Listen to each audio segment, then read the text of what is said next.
Բարև ձեզ հարգելի հեռուստադիտողներ, CVKM-ը տեսակապի միջոցով կզրուցի միջազգային հարցերով փորձագետ Գեորգի Թոմասյանի հետ։ Բարև ձեզ, պարոն Թոմասյան։ Բարև ձեզ։ Շնորհակալություն, որ համաձայնվեցիք զրուցել մեզ հետ։ Ես եմ շնորհակալ։ Ռուսաստանի Դաշնության արտաքին գործերի նախարար Սերգեյ Լավրովը իր տարեվերջյան ամփոփիչ ասուլիսի ժամանակ հայտարարել էր, որ Եվրամիությունը ամեն կերպ փորձում է վնասել ԵԱՏՄ-ին, այնուհետև խոսել էր, որ հենց Եվրամիությունն է անընդհատ խոսում Ռուսաստանի կողմից եկող հիբրիդային սպառնալիքների մասին, եւ դրան զուգահեռ ուզում եմ մի տեղեկության մասին խոսել, որը հրապարակել է Օսիմեդիան։ Ռուսաստանը կենտրոնանում է Հայաստանի վրա, $165 միլիոն կծախսվի արտերկրում փափուկ ուժի ընդլայնման վրա, եւ նաեւ խոսք է գնում, որ այդ աշխատանքները կղեկավարի Ռուսաստանի նախագահի աշխատակազմի ղեկավարի առաջին տեղակալ Սերգեյ Կիրիենկոն։ Ես կխնդրեմ այս հիբրիդային պատերազմների մասով այս համադրությունները խոսենք դրանց մասին։ Այո, ես համարում եմ, որ սա շատ կարևոր հարց է եւ ուղղություն, որը շատ մեծ ծավալով արձանագրված է Հայաստանի Հանրապետության արտաքին հետախուզության ծառայության այս զեկույցում, որտեղ որ կանխատեսվում է, որ 2026 թվականի ընտրությունների շեմին փաստացի մենք կունենանք նաեւ արտաքին միջամտությունների աճող բնույթ, ինչպես նաեւ զուգահեռ դրա կունենանք հիբրիդային պատերազմի տարբեր գործիքակազմի, այդ թվում կեղծ լուրերի բովանդակությունը փոխելու, արհեստական բանականությունը օգտագործելու կիբեր հարձակումների եւ ուրիշ ուղղություններով գործունեություն, համարում եմ, որ հաշվի առնելով, որ Հայաստանի արտաքին հետախուզական ծառայությունը այդպիսի տվյալներ ունի եւ հաշվի առնելով, որ պարտավորված է օրենքով այդ տեղեկատվությունը նաեւ կիսվել կառավարությանը, ինչպես նաեւ ազգային ժողովին, ապա հասկանալի է իմ համար, որտեղից է գալի նույն այն Հայաստան-Եվրոպական միության համագործակցության բնույթը եւ Հայաստանի դիմումը, որի մասին մենք արդեն գիտենք դեպի Եվրոպական միություն, որ Եվրոպական միությունը աջակցի Հայաստանին հիբրիդային սպառնալիքների նվազեցման եւ չեզոքացման ուղղությամբ նախընտրական գործընթացում, այդ թվում ներառելով կիբեր անվտանգության ոլորտը։ Իմ համար նաեւ հասկանալի է ինչու է Ռուսաստանը կոնցենտրացնում իր ամբողջ ուշադրությունը Հայաստանի վրա։ Դա արձանագրվել է նաեւ Ռուսաստանի ամենաբարձր աստիճան, կարելի ասել, պրոպագանդիստ Սոլովյովի կողմից, որը ասաց, որ Վենեսուելայից շատ ավելի կարևոր է Հայաստանը, որովհետև հիմա Ռուսաստանի համար, որը ունի բացահայտ բարձր ազդեցություն Վրաստանի վրա եւ Իրանի վրա, նաեւ ինչպես իր դաշնակիցը Իրանը, այս արևմուտք բոլոր ենթակառուցվածքների վերահսկողության համար Ռուսաստանին պետք է վերահսկել Հայաստանի տարածքը։ Այսինքն Ռուսաստանի համար տարածքով փոքր, բնակչությամբ փոքր Հայաստանի վերահսկողությունը կարող է տալ հնարավորություններ ազդեցություն ունենալ կենտրոնական Ասիայի աշխարհաքաղաքական զարգացումների վրա, Չինաստան, Եվրոպական միություն առևտրի ուղղությամբ եւ դրանով փաստացի կարողանա նաեւ պայմաններ թելադրել արևմուտքին, ուստի իր գործակալական ցանցի միջոցով ես հիմա, եթե նախորդ ժամանակահատվածում սա զուտ իմ բառապաշարներ, ապա հիմա հղում եմ անում նաեւ ավելացնելով իմ բառապաշարին Հայաստանի արտաքին հետախուզական ծառայության զեկույցում նշված գործակալական ցանցերի ներկայության Հայաստանում եւ ակտիվության եւ այդ ուղղությունների վրա եւ ասում եմ, որ Ռուսաստանը ակնհայտորեն պատրաստվում է ազդել այս գործընթացների վրա ներքաղաքական դաշտում, ոչ միայն քաղաքական բաղադրիչով, այլ նաեւ, ինչպես դա նաեւ նույն զեկույցում ԱՀՑ-ի նշված է,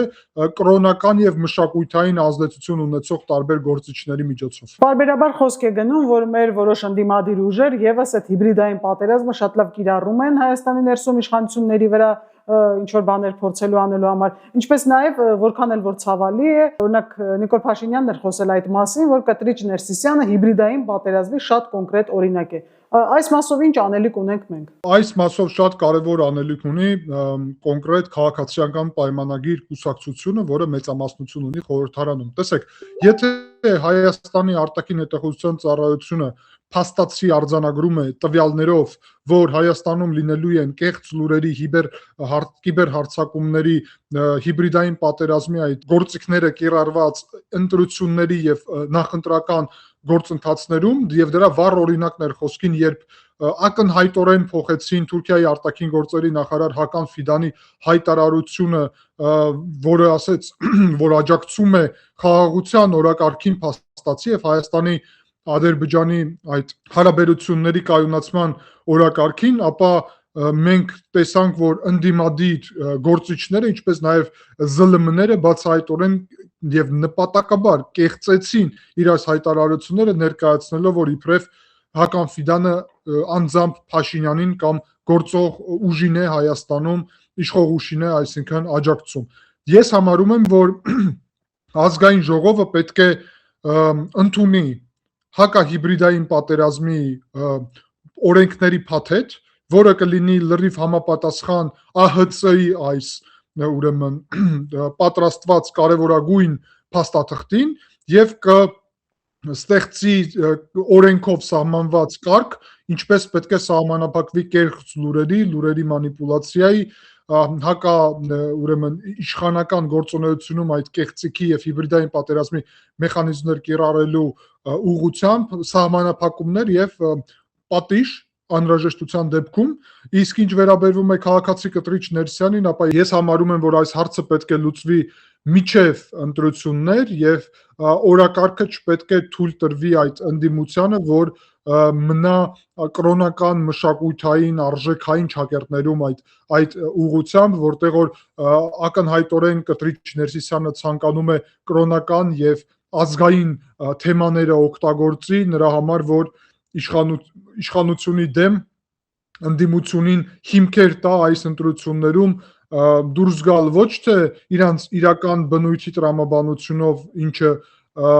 փաստացի նաև արձանագրված է այդ փաստաթղթում, դա գործակալական ցանց է օտարերկրյա, որոնք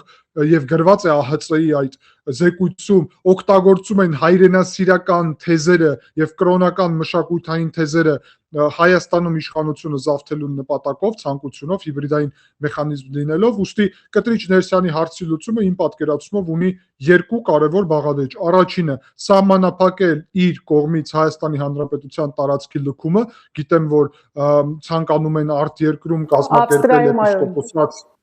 այո, եւ ես կարծում եմ դա պետք է սահմանափակվի, որովհետեւ կտրիչ Ներսյանը ցանկանում է լքել Հայաստանը ինչ որ առումով եւ դրանով երաշխավորել իր կաթողիկոսի գահին մնալու ուրեմն անժամկետ այդ ժամանակահատվածը Ռուսաստանի ցուցմունքով, Ռուսաստանում իր ուրեմն այդ գործընկերների, այսպես ասեմ, ցուցմունքով, բայց մյուս կողմից իմ պատկերացումով քաղաքացի կտրիչ Ներսյանին պետք է փաստի առջև կանգնեցնել, ինչը ներառում է իր ձերբակալումը ազգային անվտանգության ծառայության կողմից եւ փաստացի բարենորոգման այդ օրակարգը, դրանից հետո կանցնի լիարժեք գործնական փուլ, որից հետո հնարավոր է բանակցել կտրիչ Ներսյանի հետ իր ազատ արձակելու թեման, բայց դա պետք է լինի իհարկե այն պայմանով, որ կտրիչ Ներսյանը միշտ լինելու է Հայաստանի Հանրապետության տարածքում, չի լքելու, որովհետև ես ենթադրում եմ, որ Ռուսաստանում կան ուժեր, որոնք ցանկանային ալտերնատիվ այնտեղ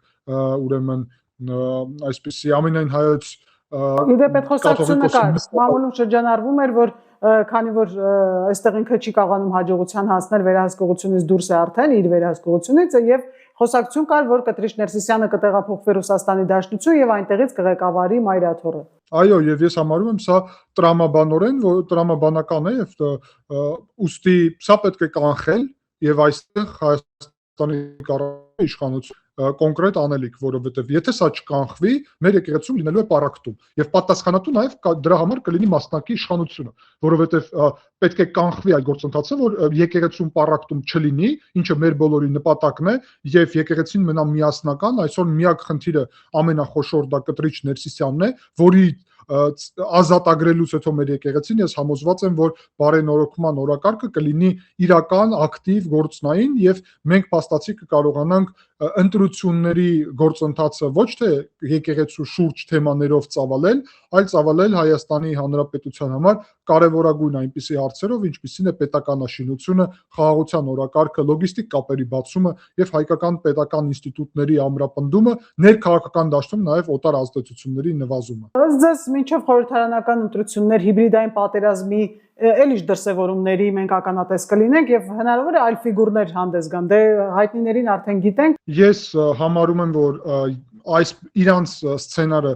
մեծ մասամբ ուրեմն այդ գործակալական ցանցի նկատի ունեմ ներառում է հենց այն, ինչ ասում է պարոն Էդմոն Մարոկյանը, որ իրանք պետք է համախմբվեն բոլորը եւ դա են պատկերացնում ինչպես սցենար եւ պետք է համախմբվեն կրոնական եւ էթնիկ, այսպես ասեմ, այդ հանրությանը հուզող հարցերի շուրջ, այսինքն դա պետք է լինի իհարկե հակաադրբեջանա, հակաթուրքական այդ թեզերը Ղարաբաղի հետ կապված, ինչպես նաեւ ցեղասպանության թեման, այսինքն բոլոր այն խնդիրները, որը մենք ունենք ազգովի, ինչպես նաև եկեղեցու թեման պետք է ներկայացվի, որ սա պայքար է ոչ թե կտրիչ ներսյանի, այլ եկեղեցու կամ քրիստոնեության առհասարակ դեմ, ուստի այդ թեմաներով պոպուլիզմի միջոցով պետք է ազդեցություն լինի։ Ես իհարկե նաև ակնկալում եմ, որ բազմաթիվ ռուսական միլիոններ են ծախսվելու այս գործընթացում, ապա տեղեկատվությունների, կեղծ լուրերի, արհեստական բանականության կողմից պատրաստված նաև տարբեր կեղծիքների ուղղությամբ եւ այդ ուղղությամբ ես կարծում եմ Հայաստանի իշխանությունները նաև այդ օրենսդրության փաթեթի ներքո, որի մասին ես խոսում եմ, որ ես երկար ժամանակ է առաջարկում եմ եւ շարունակում եմ պնդել, որ անհրաժեշտ է, պետք է լինի ռուսական այդ միլիարդների կամ հարյուրավոր միլիոնների, որը ռուսաստանցի օլիգարխ Սամվել Կարապետյանը բերել է Հայաստան, սահմանափակում, այսինքն ամեն մեկը Նիժնի Տապրից չպետք է հնարավորություն ունենա իրան Ռուսաստանը ինչքան ուզենա փող տա, որովհետև մենք գիտենք, որ Ռուսաստանում մարդ չի կարող աշխատել այդքան միլիարդ, իրան միայն տալիս են հնարավորություն ինքը այդ միլիարդները կուտակի եւ պարտքի մեջ է գտնվում Ռուսաստանի հատուկ ծառայությունների առջև, այդպես է մոդելը գործում։ Ես էլ դրա մասին լավ տեղյակ եմ, որովհետև Վրաստանում այդպիսի փորձ ունենք, չխորանամ այդ թեմայի ուղղությամբ։ Ուստի հաշվի առնելով դա պետք է սահմանափակվի այդ գումարների ծախսը, որ չլինի այնպիսի խնդիրներ, ինչպիսի մենք արդեն տեսնում ենք, որովհետև նորից Հայաստանի արտաքին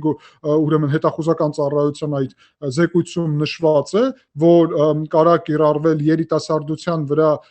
եւ ակտիվիստների վրա ազդեցության տարբեր մեխանիզմներ։ Դրա վառ օրինակը իմ գնահատականով հենց այդ մեր ձևով ուրեմն շարժումն է, որին հազարավոր երիտասարդներ են միացվել, ինչպես կամավոր, բայց ես համոզված չեմ, որ դա կամավորի ձևաչափով է, պետք է պարզել առհասարակ իրանք ինչ վճարներ են ստանում, ինչ գումարներ է ծախսվում այդ ուղղությունով եւ որտեղից։ Իդեպ Նարեկ Կարապետյանը հրավիրվել է քննչական կոմիտե հարցաքննության,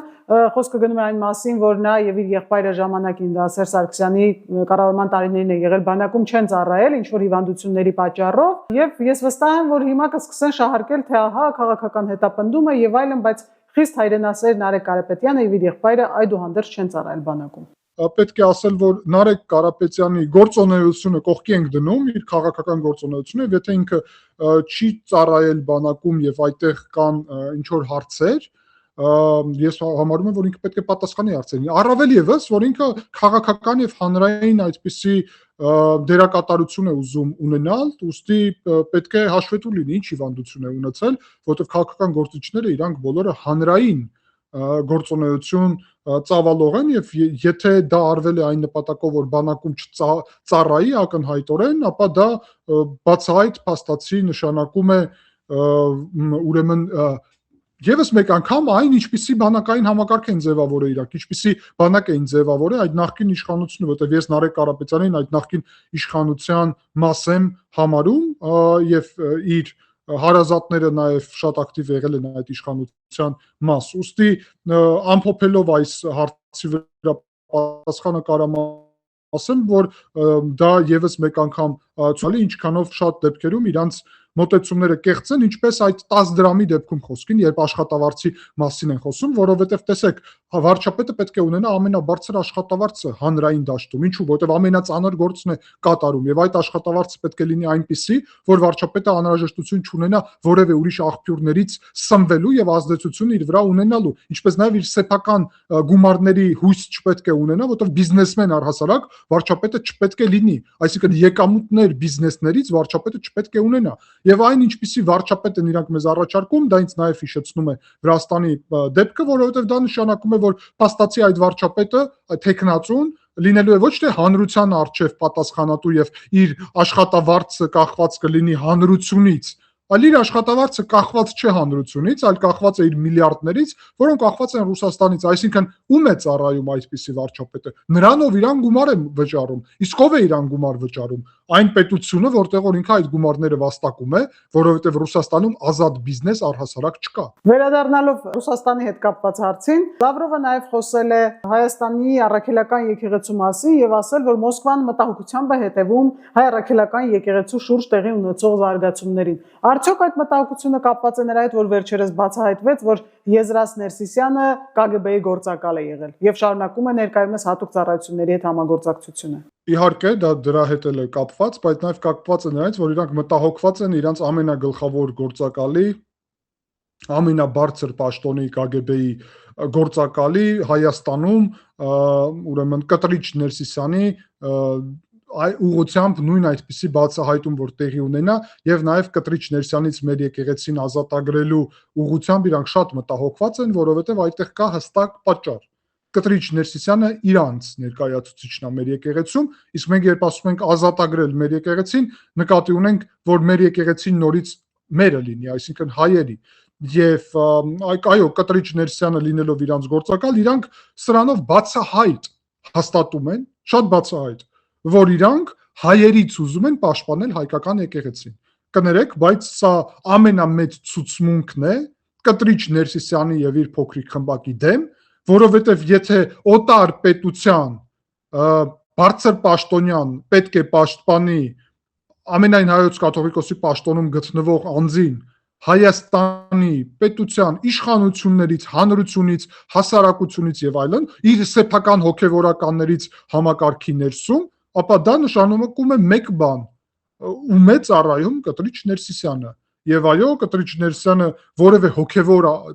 արժեքների չի ծառայում, ոչ էլ Հայաստանի Հանրապետությունին է ծառայում, այլ ծառայում է, շարունակում է ցավոք ծառայել այն KGB-ին, որը այս պայդրությամբ չկա, բայց ինքը ես համոզված եմ փնտրել է եւ փնտրում է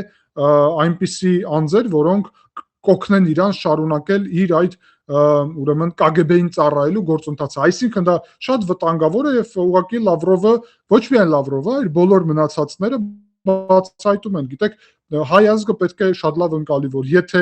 մեր եկեղեցին մեզանից պաշտպանող կա, ապա դա նշանակում է, որ այս պահին մեր եկեղեցին մերը չի։ Եվ նաև ամփոփելով Լավրովը մի հայտարարություն էլ արել կապված Հայաստանի առաջիկա ընտրությունների հետ, նա նշել է, որ եթե Կայա Կալասը խոստովանի, որ Հայաստանի ընտրություններում կգործի մոլդովական սցենարը, ապա պետք է սպասել լայնածավալ ընտրակեղծիքների։ Սա հայերի համար մտահոգության առիթ է։ Ես խնդրեմ նաև սա մեկնաբանեք։ Հայաստանում երբ ընտրակեղծիքներ կային փաստացի նախորդ իշխանությունների ժամանակ, Ռուսաստանին դա երբեք չի մտահոգել։ Ինչպես նաև երբ Հայաստանում մարտի 1 էր տեղի ունենում եւ ոչ օրինական ձևով սեփական քաղաքացիներին սպանում էին, Ռուսաստանին դա նաև չի մտահոգել, որովհետև այդ իշխանությունները Հայաստանի ռազմավարական օբյեկտները լեգիտիմություն չունենալու պատճառով,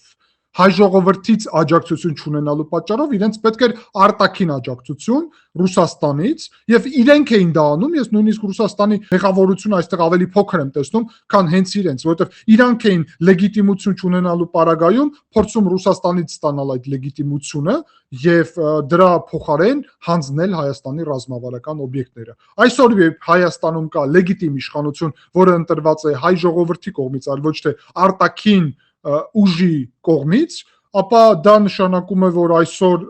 այդ իշխանությունները ունեն հնարավորություն նույնիսկ ուրեմն պետականացնել ռազմավարական օբյեկտները։ Հեցի դեպքում մենք դա տեսանք եւ ես շատ ուրախ եմ, որ դա տեղի է ունեցել։ Ես հուսով եմ, որ շուտապույտ պարոն վարչապետը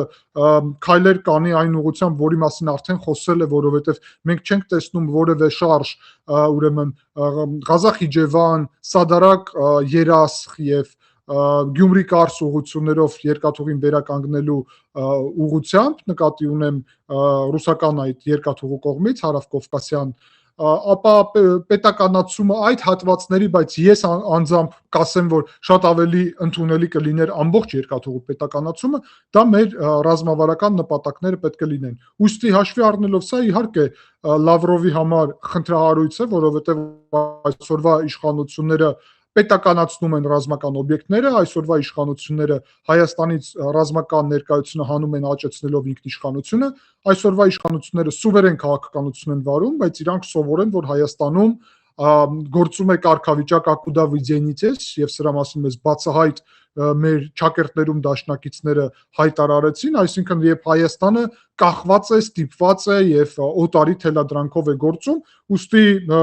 այս խոսքերը իմ պատկերացումով իրականում եւ կեղծիքների մասին, այ ժողովուրդը գիտի, որ քաղաքացիական պայմանագրի իշխանություն գալուց հետո Հայաստանում ընտրություններ չեն կեղծվել։ Այդ թվում ամենածանր իրավիճակում, երբ Լեռնային Ղարաբաղի պատերազմից հետո իշխանությունները արտահերթ ընտրությունների գնացին։ Ուստի սա իմ պատկերացումով միայն իրականում հայ հանրության աչքերում եւս մեկ անգամ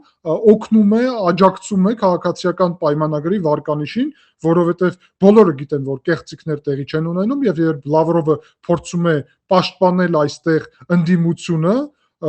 ապա ընդդիմությանը նաեւ, տեսեք, եթե Լավրովը ընդդիմությունին պաշտպանում է, Կտրիչ Ներսիսյանին պաշտպանում է, մյուս կողմից իր այդ թիմի անդամները մեզ հատուկ օպերացիայով են սպառնում, փաստացի Դուգինը ասում է Հայաստան առհասարակ գոյություն չպետք է ունենա, իսկ ներքում Դուգինի դաշնակից Ռոբերտ Քոչարյանը հայտարարում է մենք պետք է միութենական պետություն մտնենք, ապա հայկական հանրության համար ամեն ինչ պարզ է դառնում եւ դա օգնելու է հայկական